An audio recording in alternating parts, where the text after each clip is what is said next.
अपनी जान के दुश्मन को अपनी जान कहते हैं, हम अपनी जान के दुश्मन को अपनी जान कहते हैं, मोहब्बत की इसी मिट्टी को हिंदुस्तान कहते हैं। मुअज़्ज़ज़ प्रिंसिपल, काबिल एहतराम असातिज़ा और मेरे हम मकतब साथियों, अस्सलामु अलैकुम व रहमतुल्लाहि व बरकातुहू। सबसे पहले आप तमाम लोगों को मेरी तरफ से मुल्क हिंदुस्तान की आज़ादी का बहुत बहुत मुबारकबाद। हज़रात, ये वही आज़ादी का दिन है जिसको हासिल करने के लिए हमारे आबा और अजदाद ने बहुत सी मुश्किलात और मसाइल का सामना किया।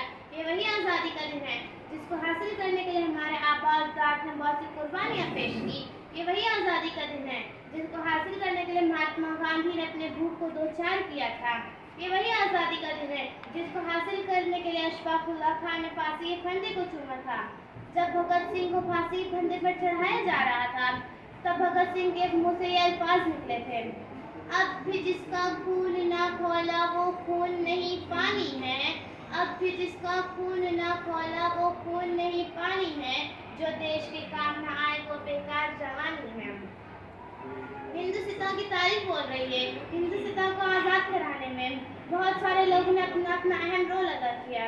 अगर हम बात करें बहादुर शाह जफर की, तो सन 1857 की जंग में उन्हें रंगून की काली कोठरी के पीछे ढकेल दिया गया था। तब अंग्रेजों ने ये कहा था, दम दमे में दम नहीं अब खैर मांगो जान की, दम दमे में दम नहीं अब खैर मांगो जान की, ऐ ज़फ़र ठंडी हुई शमशीर हिंदुस्तान की।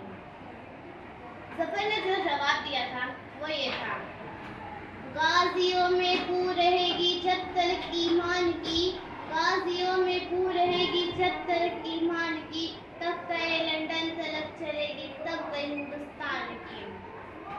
हिंदुस्तान को आज़ाद कराने में सिर्फ बुजुर्गों का नहीं बल्कि बच्चों से लेकर बड़ों तक सबने अपना अपना अहम रोल अदा किया था। खुदीराम बोस ने 17 साल की उम्र में अपनी जान को निछावर कर रहा था। आपको मुबारकबाद दी जा रही है और असली देशभक्त होने का सबूत दिया जा रहा है, लेकिन असली देशभक्त वो किसान है जो तपती धूप के नीचे पूरे हिंदुस्तान के लिए अनाज उगाता है। असली देशभक्त वो सरकारी मुलाजिम है जो रिश्वत लिए बगैर अपने काम को अंजाम देता है। असली देशभक्त वो है जो हमारे मुल्क में हिंदू, मुसलमान, सिख, ईसाई आपस में मिलजुल कर प्रेम का प्रचार करते हैं।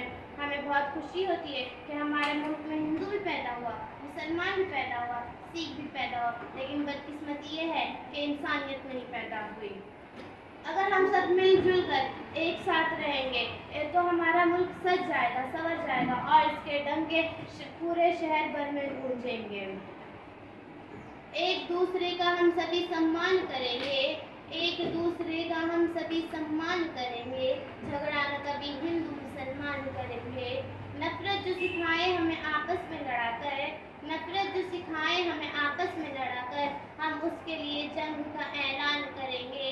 जहाँ से भी प्यारा है हमें अपना तिरंगा, जहाँ से भी प्यारा है हमें अपना तिरंगा, हम इसके लिए जान भी कुर्बान